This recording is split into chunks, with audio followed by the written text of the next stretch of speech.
Olá, ouvintes do Pauta Pública. Eu sou Andréa Dipp, estou aqui dividindo os microfones com a Cláudia Jardim. Oi, Jardim. Oi, Dipp. Oi para você que acompanha a gente aqui no Pauta Pública. No tempo de duração deste episódio, é possível dizer que 5 ou 6 meninas serão estupradas no Brasil. Eu sei que não é a maneira mais delicada da gente começar essa conversa aqui, mas os dados que mostram a exploração sexual no nosso país precisam sim incomodar. Em 2023, o Brasil registrou um caso de abuso sexual a cada 6 minutos. E deles, 9 de cada 10 vítimas eram meninas, a maioria negras e menores de 14 anos, segundo o 18º Anuário Brasileiro de Segurança Pública. E os dados só pioram. A ouvidoria do Ministério dos Direitos Humanos e da Cidadania apontou um crescimento de quase 23% das denúncias de crimes contra crianças e adolescentes em 2024. Nesse cenário de violência estrutural e tão perturbador, maio passou a ser o mês que marca justamente o combate ao abuso e à exploração sexual infantil. A escolha de maio para essas ações não é à toa. Foi em 18 de maio de 1973 que aconteceu um dos casos mais chocantes do Brasil, quando Araceli Sanches Crespo foi violentada e morta. Ela tinha apenas 8 anos. Foi um caso com detalhes absurdos e revoltantes e que acabou em sentenças anuladas e absolvição de todos os acusados pelo crime, homens considerados figuras influentes na época, inclusive entre os militares. Mas apesar da reação que casos assim trazem, tem uma outra violência que acaba se somando aos abusos. Uma que esses grupos conservadores e a extrema-direita tentam de todas as formas normalizar. A ideia de que crianças grávidas de seus abusadores devem manter a gestação. Essas crianças são coagidas, constrangidas, muitas vezes têm o acesso ao aborto legal, ou seja, aquele que é previsto em lei, negado de forma arbitrária e violenta. Por isso, nesse mês de maio, a iniciativa Criança Não é Mãe lançou a campanha Maternidade Não é Coisa de Criança, que denuncia os impactos da gravidez infantil em consequência da violência sexual. A campanha traz um vídeo sobre a maternidade precoce como forma de violência institucional e os efeitos que essa gestação forçada em meninas acaba ocasionando, como o abandono escolar, o sofrimento psicológico e a ruptura que tudo isso gera em seus projetos de vida. Essa ação faz parte de uma ampla mobilização com foco na defesa da Resolução 258 do Conselho Nacional dos Direitos da Criança e do Adolescente, o CONANDA, que justamente estabelece um protocolo legal para a interrupção da gravidez em casos de violência sexual. A campanha também é um sinal de rejeição ao projeto de lei 1904, que equipara o aborto legal ao crime de homicídio, mesmo em casos de estupro. Para a gente se aprofundar melhor tanto nesses números quanto nessas ações de conscientização e mobilização política, o Pauta de hoje recebe a advogada Letícia Ueda Vela. A Letícia é parte do coletivo feminista Sexualidade e Saúde, organização que integra a campanha Criança Não é Mãe. A gente já vai para essa conversa fundamental, mas antes um recado rápido. O mercado de apostas online movimenta bilhões no Brasil. Mas você já se perguntou quem realmente está lucrando com tudo isso? A Pública lançou uma campanha de arrecadação para investigar o mercado das bets no Brasil. Mas para desvendar esse império, a gente precisa do seu apoio. Doe agora no Pix da Pública, contato@apublica.org. Você aposta no jornalismo que não se vende e a gente investiga o jogo. Enquanto você vai fazendo o seu apoio aí, a gente vai seguindo com a pauta aqui. Letícia, muito obrigada por aceitar falar com a gente. Obrigada a você, André e Cláudia, pela oportunidade de a gente poder debater um pouquinho sobre esse tema tão importante. Letícia, para começar nossa conversa aqui, você pode contar para a gente sobre a campanha Criança Não é Mãe? Qual que é o objetivo da campanha e por que ela é tão importante nesse momento? Claro. Bom, a campanha Criança Não é Mãe é uma campanha que já vem de longo prazo, mas ela ganhou bastante visibilidade no último ano, especialmente no contexto da tentativa de aprovação do regime de urgência do PL 1904, que estabelecia uma certa limitação de acesso ao aborto em casos de estupro que já estão previstos em lei desde 1940. A campanha, ela tem por objetivo promover o enfrentamento da violência sexual contra crianças e adolescentes e principalmente a gravidez no contexto da infância e adolescência. É uma campanha que ela também é espelhada e inspirada no movimento latino-americano chamado Niñas No Madres, que também tem bastante visibilidade, tem atuado em diversos casos de meninas que têm seu acesso ao aborto legal vedado em alguma medida, ou por restrições legais, ou por imposição de barreiras indevidas. Letícia, só para emendar aqui a conversa, por que essa campanha é importante neste momento? Bom, a importância dessa campanha, ela justamente reside principalmente nos dados, enfim, a gente tem dados extremamente preocupantes de violência sexual contra meninas e crianças e adolescentes no Brasil, e também dados extremamente preocupantes sobre gravidez na infância e adolescência. Ao todo, entre 2021 e 2023, 165 mil crianças e adolescentes foram vítimas de violência sexual. Os números mostram um crescimento dos registros com crianças menores. Houve um acréscimo de 23,5% nos registros de estupros contra crianças de até 4 anos e de 17% entre aquelas de 5 a 9 anos. Então a gente está falando de uma realidade dramática que precisa ser urgentemente enfrentada com seriedade pelo Estado brasileiro e pela sociedade brasileira como um todo. Daí a importância da campanha no momento atual. Letícia, você acabou de falar do aumento do número de denúncias, né, que cresceu em 2024. Mas, ao mesmo tempo, a gente tem visto uma forte investida contra o aborto legal, inclusive das crianças e adolescentes, né? Parece uma operação meio orquestrada entre profissionais de saúde, advogados, ativistas de extrema-direita. É isso mesmo? Essas pessoas se articulam para impedir o aborto, inclusive nos casos que são previstos pela legislação? Claro, acho que a gente pode ver a articulação dessas redes que eu vou chamar de redes antidireitos, que tentam vedar o acesso de crianças e adolescentes e de mulheres ou pessoas que podem gestar em geral o aborto legal, em vários sentidos, né? O primeiro é a gente consegue verificar uma presença dessas organizações dentro dessas instituições, dessas redes dentro das próprias instituições. Então, se a gente for olhar, por exemplo, o Poder Legislativo é extremamente marcado por um movimento institucional de tentativa de imposição de barreiras de acesso ao aborto da forma como ele já está previsto em lei, né? Então, o PL 1904 é um exemplo, a PEC 164 é outro exemplo, que foram duas questões que a gente enfrentou, por exemplo, no ano passado. O projeto de lei que pretende aumentar a pena para o aborto e criminalizar a interrupção da gravidez até em casos de estupro tem mobilizado o país. Segundo o projeto em tramitação na Câmara dos Deputados, um aborto realizado com mais de 22 semanas de gestação seria equiparado a um homicídio simples, que tem pena de 6 a 20 anos de prisão.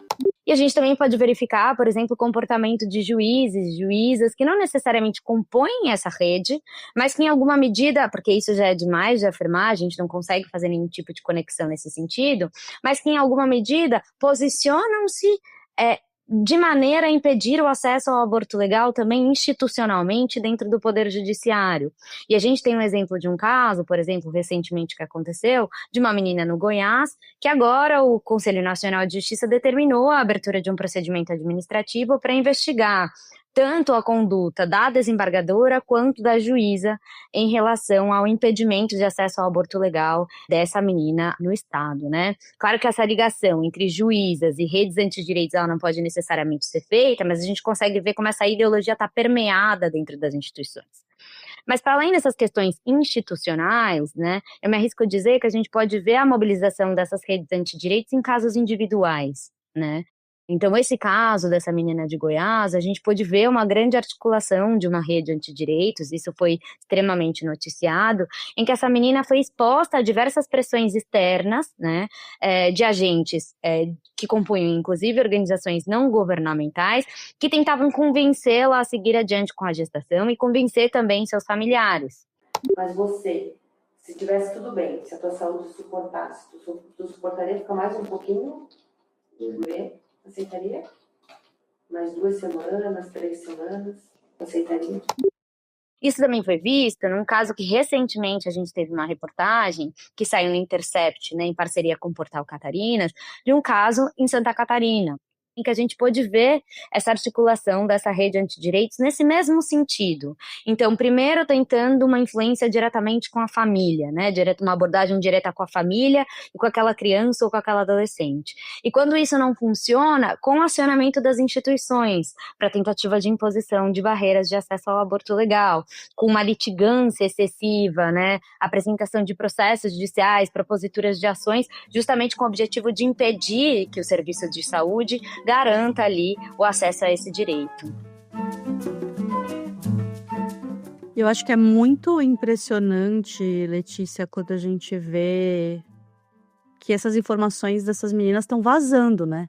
Assim, seja seja na justiça, seja na saúde, enfim, essa rede está tendo acesso às informações dessas meninas para fazer essa pressão, né? Eu acho isso muito assustador e muito impressionante. Eu queria, enfim, que você pudesse falar um pouco sobre isso e queria aproveitar para te perguntar se essa rede também é conectada internacionalmente.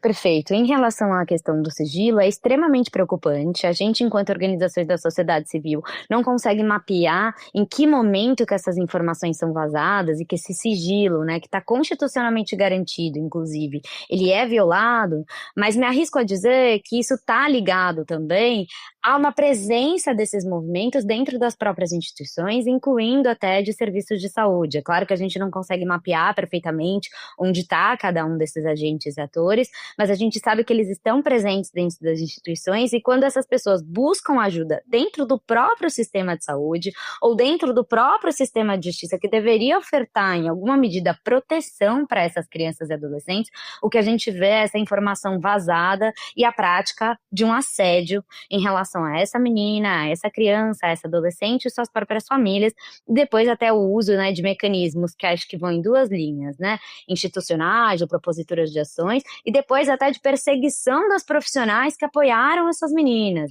Em relação às conexões internacionais, há uma coincidência dessas estratégias, que nos leva a entender que possivelmente há uma conexão ou talvez uma troca entre esses movimentos para que eles consigam desenhar estratégias comuns, vamos dizer, em toda a América, pelo menos, né? Ou de forma consistente até do ponto de vista maior do que a própria América Latina, ali, envolvendo a América Central, Estados Unidos, etc. Mas a gente não tem evidências ainda 100% de que essa conexão existe. Mas há indícios. Nos parece muito estranho que essas estratégias sejam iguais, similares, né? E que a gente também, enquanto movimento feminista, tem que pensar esse enfrentamento de uma forma mais regional e não individualmente, de forma isolada aqui no Brasil. Uma pausa e a gente já volta.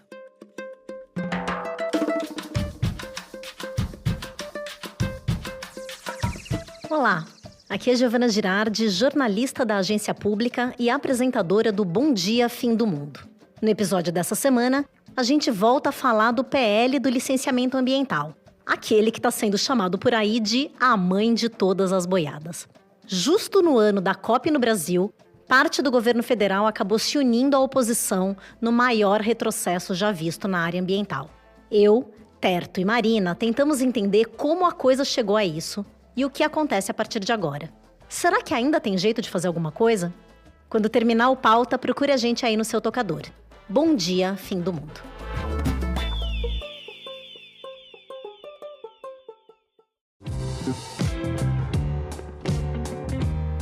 Oi, aqui é o Marcelo Montanini do Durma Com Essa, o podcast semanal de notícias do Nexo. Eu venho aqui para te convidar a ouvir o programa desta semana, que fala sobre a ofensiva de Eduardo Bolsonaro nos Estados Unidos contra autoridades brasileiras.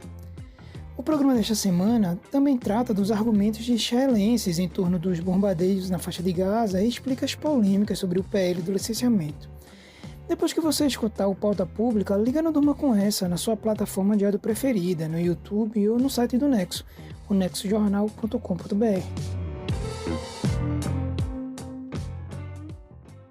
Letícia, e quando a gente pensa nas instituições e no posicionamento delas, né, como você vê a postura do governo Lula em relação a essas pautas? A chegada do governo Lula, inicialmente, né, logo no início, ela é extremamente comemorada pelo movimento de mulheres, especialmente considerando que grande parte dos votos também foi em razão de uma mobilização do movimento feminista em pró da eleição de um governo que nos parecia mais progressista em relação às nossas pautas. Infelizmente, apesar da gente ter uma grande expectativa em relação a avanços em direitos sexuais e reprodutivos, e mais especificamente em relação à pauta do aborto e à pauta do aborto legal, o que a gente pôde ver do Poder Executivo é um comportamento muito aquém da garantia de direitos que a gente esperava.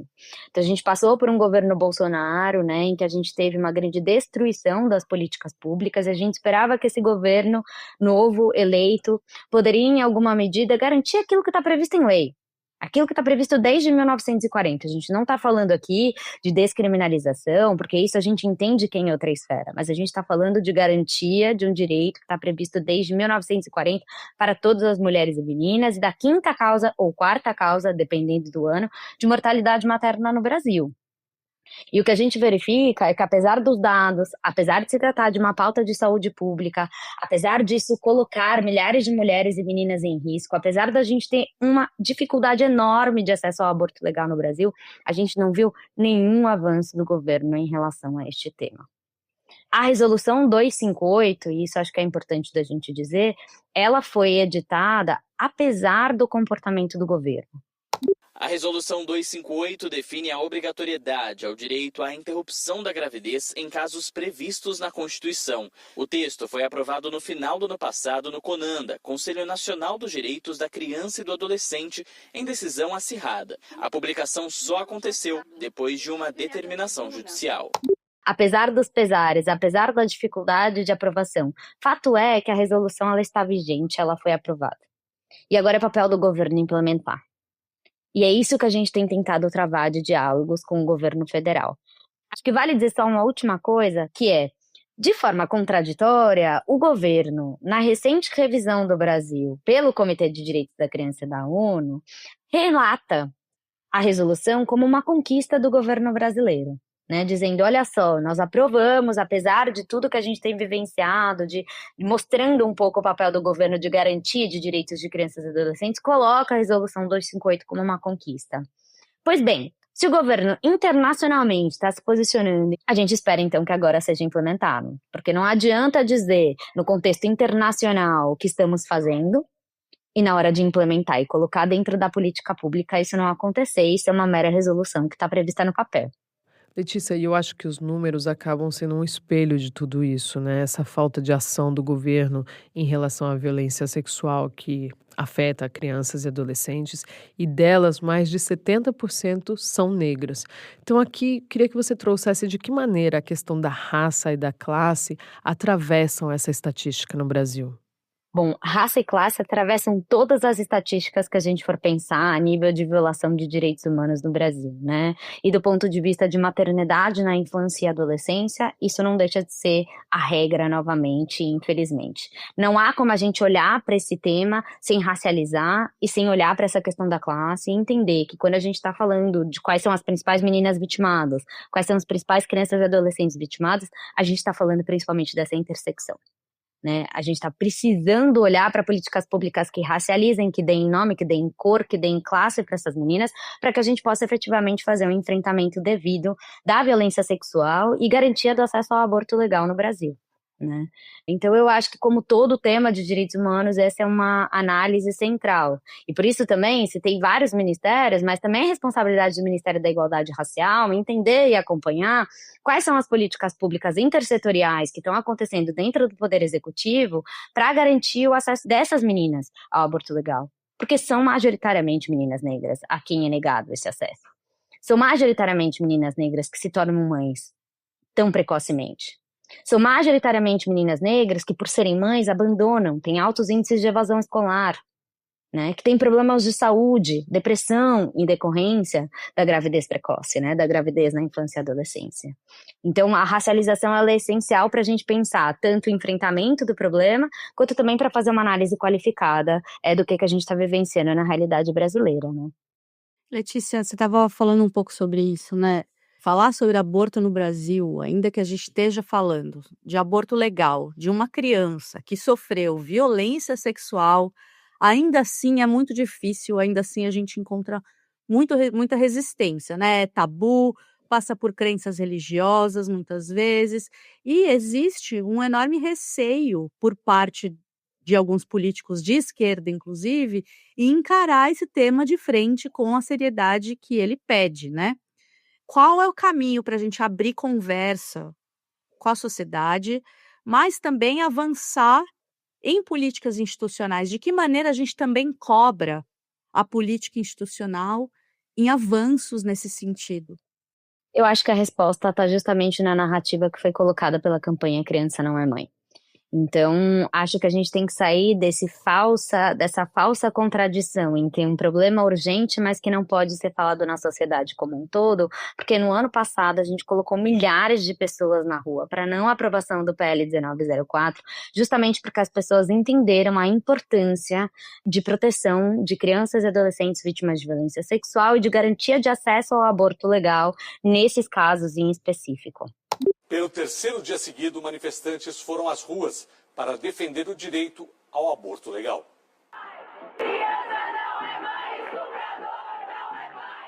A gente não está aqui falando de um contexto de descriminalização, a gente está falando da defesa daquilo que já está previsto na legislação e de uma sociedade que já tem um certo consenso no sentido de proteção dessas crianças e de garantia e proteção desse direito. Então, a cobrança ela tem que ser colocada justamente a partir deste lugar, de que qual é o real problema? Porque a opinião pública não é, porque a mobilização social não é. O real problema talvez esteja colocado em outro lugar, né? E aí a gente vai precisar debater para entender um pouco melhor, porque é óbvio, é pauta da extrema-direita, a impossibilidade, a imposição de barreiras em relação ao acesso ao aborto legal, mas esses são direitos negociáveis. E o governo precisa se colocar, especialmente com o apoio de toda a sociedade em relação a essas questões. E mesmo quando a gente conversa, não necessariamente com pessoas da extrema-direita, mas com pessoas da direita, quando a gente conversa sobre a campanha Criança Não É Mãe, há um consenso. Há um consenso de que nenhuma menina, nenhuma adolescente deveria ser obrigada a ser mãe, especialmente em casos de violência sexual. A gente não tem divergência em relação a esse tema. Talvez a gente tenha divergências em relação à forma como a gente vai construir a solução. E aí eu acho que a disputa tem que ser feita dentro da sociedade e no próprio poder executivo. Mas acho que a narrativa ela já está colocada e ela já está dada. Basta, né, dentro das políticas públicas o governo abraçar e basta dentro do legislativo, tanto todas as parlamentares ou os parlamentares que em alguma medida conseguem se unir em torno dessa consigna de não deixar passar nenhum tipo de retrocesso, considerando o apoio que a gente tem dentro da sociedade em relação a esse tema.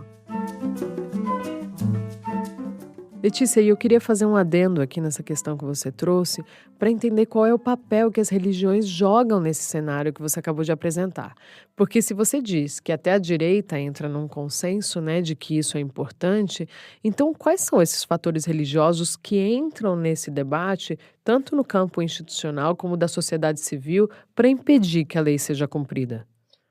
Bom, eu acho que o fator religioso é extremamente importante para a gente conseguir entender a sociedade brasileira atual e até os próprios comportamentos, mas na minha opinião, que a gente vê dentro do poder legislativo, mas na minha opinião, acho que há uma articulação da extrema-direita em torno da apropriação de alguns discursos religiosos e até distorção de discursos religiosos para a garantia de avanços de retrocesso.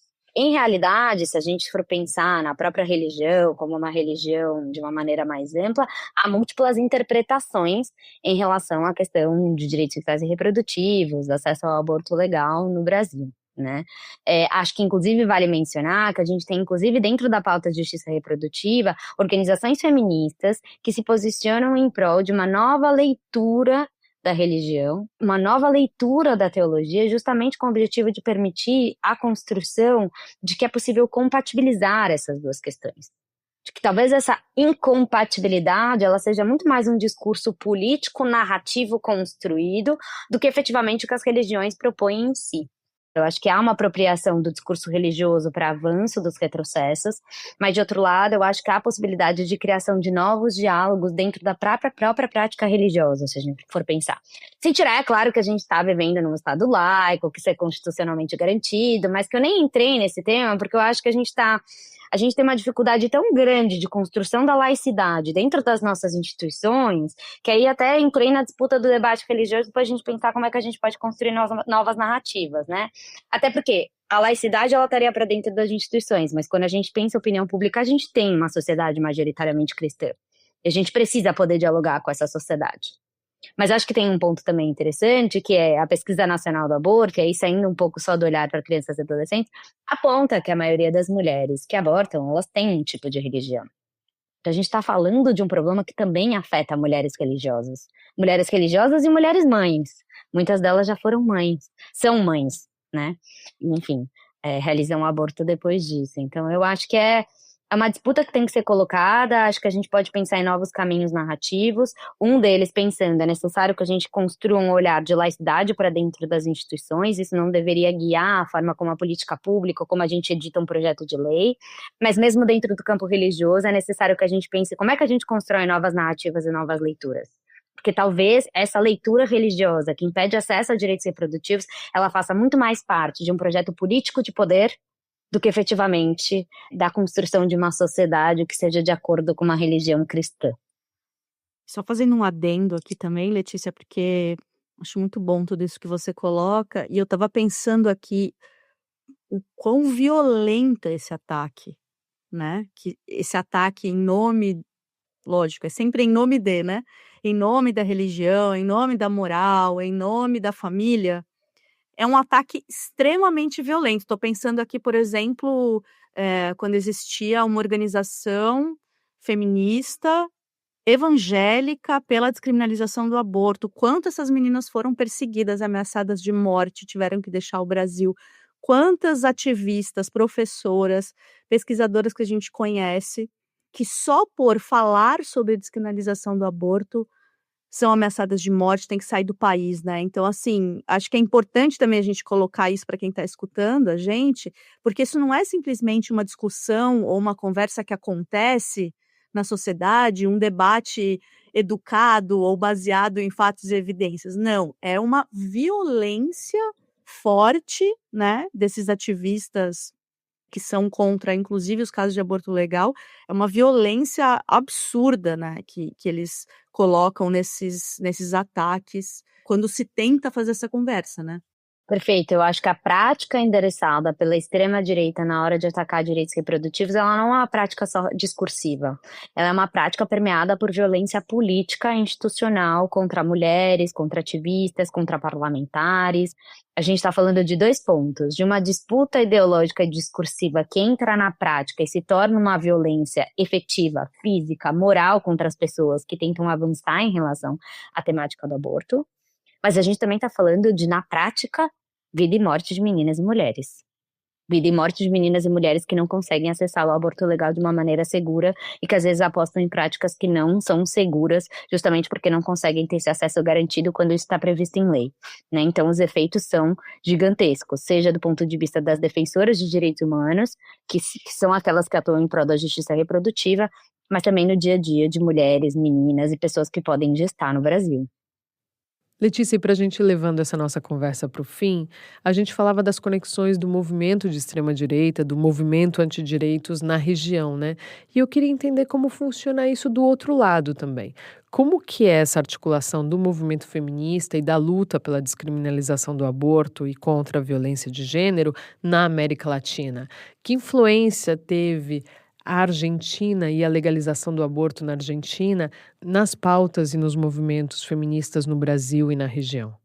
Em relação à articulação dos movimentos feministas, né, de uma maneira geral, e aí acho que a gente fala regionalmente também, né, olhando para o espelho da América Latina, eu acho que a gente tem hoje cada vez mais, e acho que a campanha Criança Não é Mãe, inspirada na campanha Niñas No Madres, e até uma tentativa de articulação regional em relação a isso, a gente tem avançado cada vez mais num diálogo e na possibilidade da gente pensar avanços regionais, né? Então, é claro, eu acho que cada país dentro da América Latina tem sua própria realidade, né? E a gente sabe que cada um tem sua historicidade, seu contexto também de colonização, mas tem questões que permeiam ali toda a região e tem estratégias das quais a gente pode se inspirar em alguma medida a remodelar. Não estou dizendo que a forma como a Argentina descriminalizou o aborto vai ser a forma como vai funcionar no Brasil. Muito menos que a forma como a Colômbia descriminalizou, ou o México, agora mais recentemente, tem descriminalizado, é a forma como a gente vai adotar dentro da nossa sociedade, que é uma sociedade bastante particular. Mas é claro que as experiências de construção, seja de narrativas, seja de construção de estratégias institucionais, elas nos fortalecem quando a gente troca. Porque alguns problemas podem ser adiantados nessa troca regional, do tipo, olha, eu já enfrentei isso e coloquei, né, e propus aquilo, né? Então, isso vai nos ajudando a criar uma possibilidade de um aprendizado coletivo enquanto movimento dentro da região, e acho que dentro do próprio Brasil, né? Porque o Brasil é gigantesco e uma grande mobilização em prol da descriminalização e legalização do aborto precisaria necessariamente do envolvimento de movimentos em todo o Brasil, de todas as regiões do Brasil, minimamente, para a gente tentar minimamente retratar a diversidade de pessoas que são atingidas por essa questão, né, e garantir uma mobilização social que seja efetiva em alguma medida. Agora, conversando um pouco sobre as estratégias, né, de movimentos antidireitas, na medida em que elas, de alguma forma, dialogam entre si e são, por vezes, similares, discutir regionalmente essas estratégias que são endereçadas pelas redes antidireitas, para que a gente pense também em respostas coletivas a uma estratégia que, de certa forma, é um pouco comum, nos fortalece. Se eles estão usando a mesma narrativa em toda a região, que é defesa da vida, defesa de crianças e adolescentes, defesa da família, uma contraposição dessa narrativa, também regional, nos ajuda. Regional e adaptada, eu acho, né? Regional no sentido de que todas falamos a mesma língua. Adaptada no sentido de que a realidade do Brasil é uma, da Argentina é outra, da Colômbia é outra, do México é outra, do Chile é outra, enfim, de todos os outros países também é outra. A gente tem diferentes graus de criminalização do aborto nesses países, né? Enquanto alguns é legalizado, em outros a gente tem, inclusive, criminalização total. Né? Então é claro que isso varia. Mas eu acho que o fato deles terem, né, ou pelo menos de parecer que tenham, porque a gente não tem nenhuma evidência concreta disso ainda, mas de parecer que tenham estratégias similares, nos permite estabelecer um diálogo regional comum, que nos permite pensar estratégias comuns de enfrentamento dessas estratégias, dessas realidades, dessas narrativas, né, antidireitos que visam impedir o acesso ao aborto, não só no Brasil, mas em toda a região. Letícia, como fazer com que essa pauta de direitos ela se universalize, né? Quer dizer, que não seja só uma questão do movimento feminista, mas que ela seja ampliada para os movimentos sociais e que essa intersecção esteja presente, né? Ela acaba afetando todas as crianças e adolescentes, independentemente do movimento social ou do setor da sociedade em que elas estão. Eu acho que é justamente mostrando essa interseccionalidade entre as nossas pautas. Acho que tem 2 pontos, na verdade, que eu imagino que a gente possa usar para a gente dialogar e unir. O primeiro é dizer que essa pauta é universal, ou seja, ela atinge diferentes pessoas que dialoga com diferentes realidades de diferentes movimentos. Então ela está presente tanto naqueles que lutam por acesso à terra, quanto por aqueles que lutam em relação a questão de povos indígenas. Então, se a gente for olhar a gravidez na infância e adolescência, a falta de acesso ao aborto legal, ela é uma coisa que permeia a vida dessas pessoas, independentemente de quem elas são. Então, esse olhar para a interseccionalidade, uma demonstração de que essa pauta é relevante para todos esses movimentos, mesmo que ela não seja a pauta central, pode nos ajudar. Acho que esse é um ponto. Então, olhar para as interseccionalidades e entender que a gente está falando de coisas que atingem a todas as pessoas. De outro lado, eu acho também que as estratégias da extrema-direita em relação à questão do aborto, elas não são tão diferentes em relação às outras pautas de direitos humanos.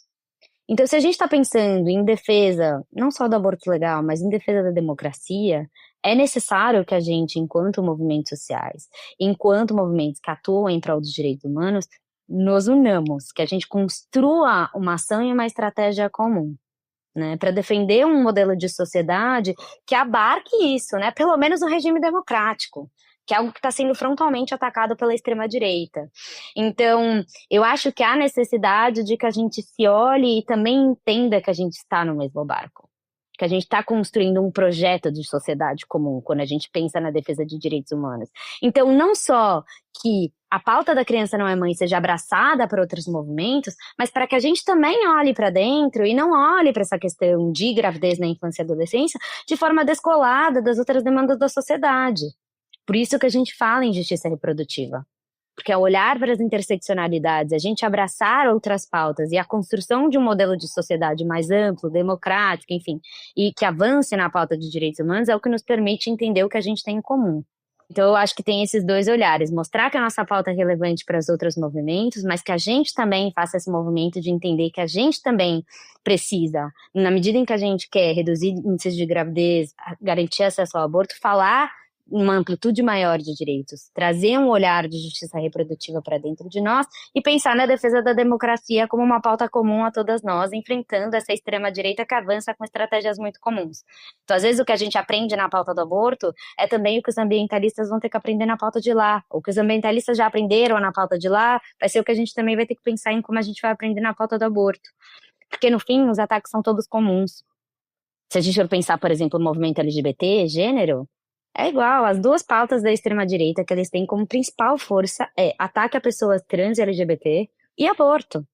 Os movimentos, a gente precisa conseguir se dialogar. Não só porque o aborto não é só uma questão, é uma questão que atinge pessoas LGBT, homens trans, etc., pessoas não binárias, mas também porque a gente está falando de um mesmo movimento, que está propondo a construção de uma sociedade que ataca esses direitos em conjunto, né? Então, acho que é um pouco por aí.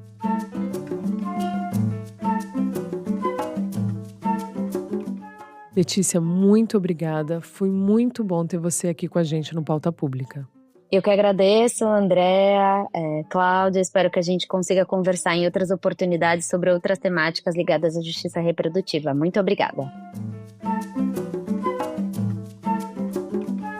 Qualquer relação sexual com menores de 14 anos é estupro de vulnerável pela lei brasileira.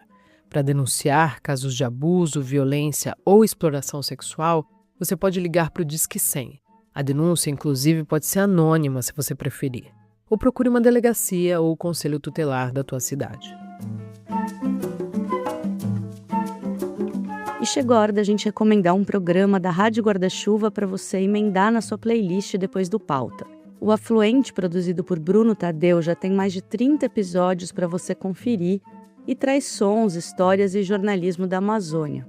No programa mais recente, o abandono do Estado e as consequências do aquecimento global nas capitais de Belém e Manaus, que além disso possuem 8 das 20 favelas mais populosas no Brasil. Terminando o Pauta, procura pelo Afluente no seu tocador favorito e boa escuta. E chegamos ao fim de mais um Pauta Pública. Obrigada a você que acompanhou a gente até aqui.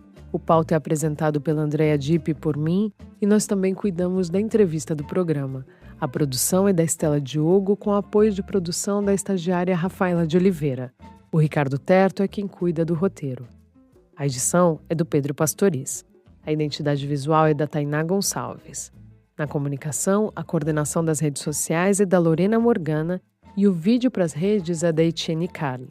A publicação no site fica com Guilherme Silva. A trilha sonora original do programa é do Pedro Vituri. A coordenação da produção e edição dos podcasts da Pública é feita por mim. Esse episódio inclui áudios do canal Jornalismo TV Cultura, Band Jornalismo, BBC News e Intercept Brasil. O Pauta Pública é uma produção original da Agência Pública de Jornalismo Investigativo. É isso, gente. Até sexta que vem. Eu espero vocês. Um abraço. Até sexta que vem, gente. Um abraço.